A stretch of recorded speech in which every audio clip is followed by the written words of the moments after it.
Kita ke bencana lainnya, Saudara. Sejumlah dampak ini dirasakan ratusan pengungsi akibat erupsi Gunung Ilelewotobi laki-laki di Kabupaten Flores Timur, Nusa Tenggara Timur.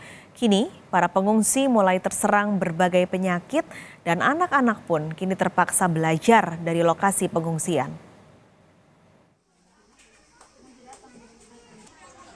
Ratusan pengungsi akibat erupsi Gunung Ilelewotobi laki-laki di Kabupaten Flores Timur, Nusa Tenggara Timur, kini mulai terserang berbagai penyakit. Kepala Puskesmas tempat menyebut, pengungsi diantaranya infeksi saluran pernapasan akut, diare dan infeksi mata serta gatal-gatal. Hal itu terjadi karena banyak pengungsi yang tidur di lantai dan beralaskan terpal serta tikar. Umumnya para pengungsi yang terserang penyakit adalah anak-anak dan lansia. Jumlah pengungsi terus bertambah pasca PVMBG menetapkan status awas pada Gunung Ilelewotobi. Sudah payah dengan situasi begini bahwa pengungsi banyak yang tidurnya di lantai sehingga banyak juga yang sakit, apalagi ispa itu semakin bertambah banyak. Dari juga tambah sedikit,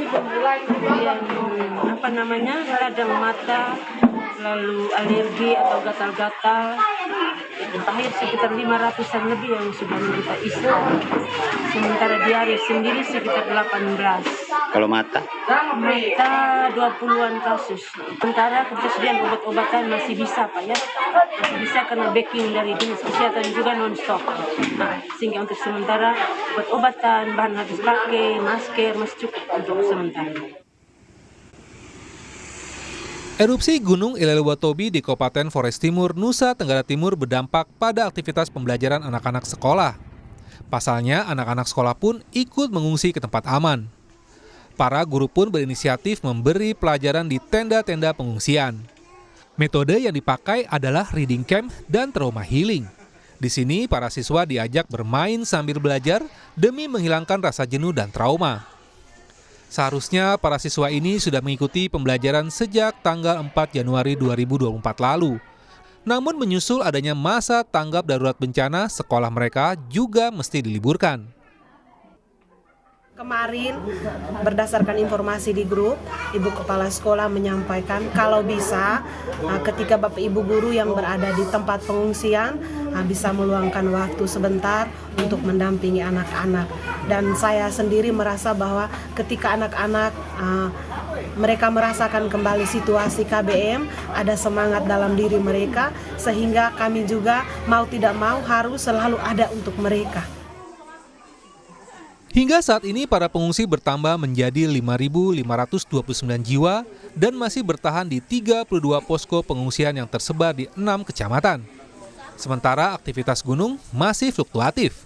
Gunung Ilelewotobi juga masih terus mengeluarkan lava pijar dan mulai meluncur ke arah permukiman warga di Desa Nobo dan Nurabelen.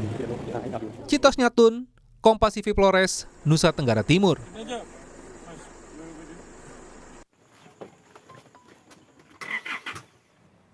Jurnalis Kompas TV Citos Natun punya laporan lengkapnya langsung dari Flores Timur. Citos, selamat siang.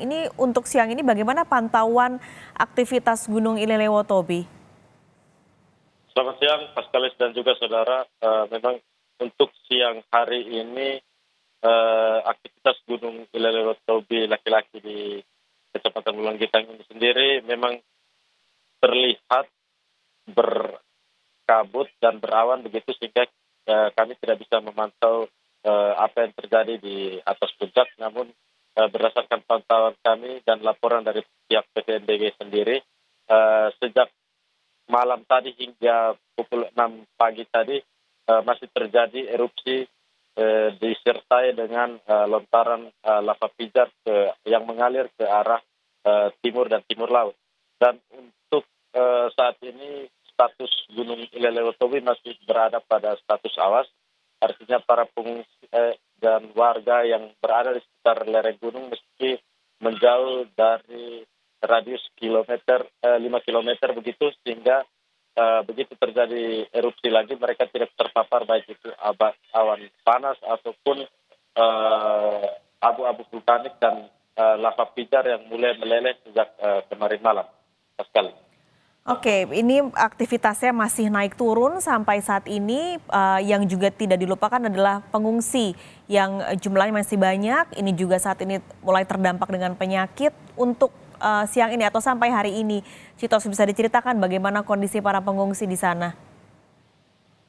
Paskalis dan juga saudara, memang untuk para pengungsi kemarin kami mendapat laporan bahwa jumlah pengungsi berjumlah 5.464 jiwa, dan pagi tadi update terbaru bahwa jumlah pengungsi bertambah menjadi 5.529 jiwa, dan penambahan ini memang menyusul adanya status peningkatan status gunung Ilelewatobi menjadi status awas, sehingga pihak Basarnas dan juga TNI Polri terus berpatroli ke arah desa-desa yang masih memiliki warganya masih bertahan di rumah-rumah dan juga kebun-kebun. Mereka langsung dievakuasi ke posko-posko pengungsian.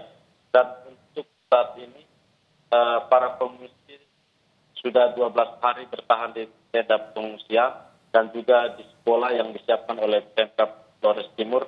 Ada begitu banyak kebutuhan yang memang masih belum terpenuhi dari para pengungsi ini, misalnya hal kebutuhan dasar seperti alas tidur, karena masih terlihat para pengungsi tidur di lantai yang beralaskan terpal begitu, dan juga kebutuhan air bersih serta MCK.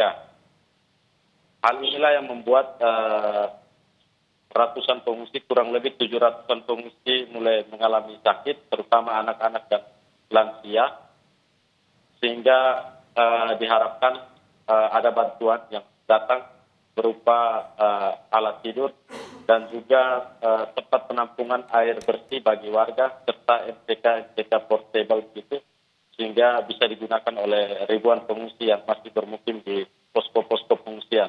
Sementara untuk bantuan-bantuan sendiri, pantauan kami sejak kemarin memang ada bantuan juga dari Kabupaten Sika, dan juga siang tadi hari ini ada bantuan dari pemerintah Kabupaten Nagekeo, dan juga sejumlah LSM yang bergerak di bidang kemanusiaan turut membantu persediaan logistik. Namun yang menjadi hal yang paling dibutuhkan adalah soal alas tidur, obat-obatan, air minum, dan juga MCK. Baik, terima kasih untuk laporan Anda langsung dari Flores Timur, NTT, jurnalis Kompas TV Citos Natun.